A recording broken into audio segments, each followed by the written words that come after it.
Je suis Francine Laetitia Yakam. Je suis une passionnée des affaires et de la technologie. Je suis également la fondatrice et la présidente directrice générale de Fly Associés Incorporé.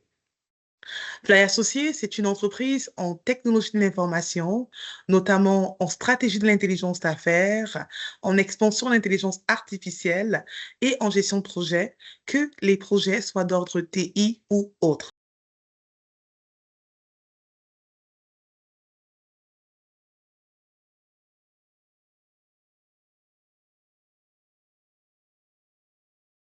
Alors, je dirais que ce parcours de vie m'était prédestiné sans que je ne m'en rende compte. Mon histoire débute à Montréal. J'ai grandi à Montréal. Je suis allée au Collège français de Montréal, mais j'ai gradué au Collège français de Longueuil. Ensuite, je suis allée au Cégep. Donc, durant mon temps passé au Cégep, mes parents m'annoncent qu'on déménage en Alberta. Donc, vu que je n'étais pas encore majeure, j'étais obligée de les suivre. Ce changement a été un défi majeur. Nouvelle langue, nouvelle maison, nouvel environnement, pas d'amis et surtout une adaptation nécessaire pour poursuivre mes études.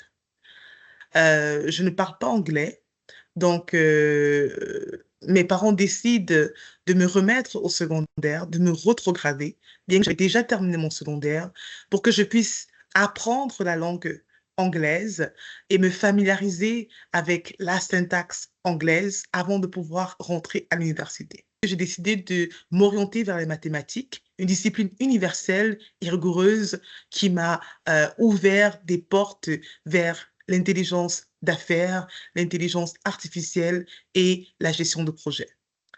Donc, et lorsque j'étudiais, c'était vraiment difficile de pouvoir communiquer mes pensées, de pouvoir échanger avec mes pairs, mes camarades de classe, avec les professeurs en anglais. Donc, je devais constamment marcher avec un dictionnaire pour pouvoir trouver mes mots lorsque je voulais communiquer.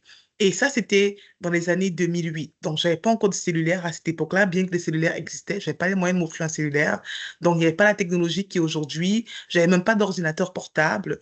Donc, je n'avais rien. Je n'avais que mon dictionnaire en main, français, anglais, anglais, français. Donc, et je n'ai pas laissé au fait cet obstacle linguistique m'empêcher de poursuivre mes études universitaires et ça ne m'a pas non plus empêché de décrocher mon emploi après que j'ai gradué au gouvernement de l'Alberta en tant que gestionnaire de projet.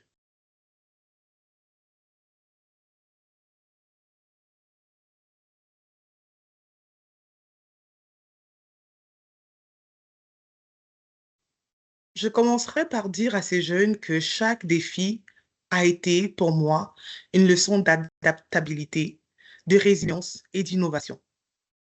Intégrer l'Alberta, ça n'a pas seulement été s'adapter, c'était aussi apporter une valeur unique en combinant mon parcours québécois et les opportunités que j'ai rencontrées en Alberta.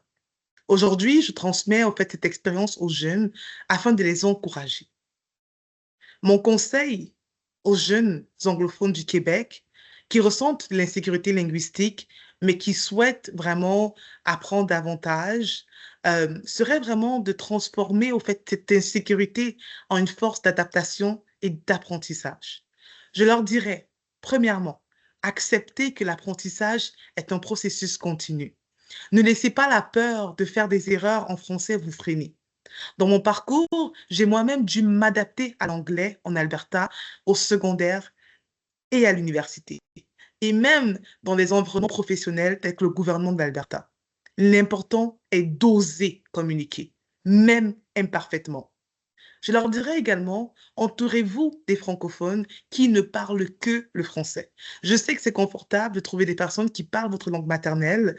Là, vous vous sentez à l'aise à vous exprimer, mais cela ne vous aide pas. Alors, trouver des francophones qui ne parlent que français, cela va vous forcer à pratiquer votre français dans un environnement sain et convivial. Je vous dirais également, écoutez des films en français, allez sur Netflix et regardez des films en français. Lisez des livres en français. Lisez des activités, des articles en français. Faites des activités avec des personnes qui ne parlent que le français. Je leur dirais également, pratiquez activement le français en milieu professionnel. Cherchez des stages qui favorisent les deux langues. Pratiquez l'anglais avec vos collègues. Je veux dire, pratiquez le français pour les anglophones. Pratiquez le français avec vos collègues et utilisez surtout votre bilinguiste comme un atout. Ayez confiance en votre parcours.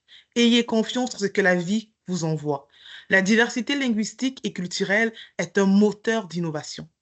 Ne vous freinez pas par peur de l'imperfection. Lancez-vous, jetez-vous à l'eau, apprenez et surtout faites entendre votre voix dans le domaine qui vous passionne.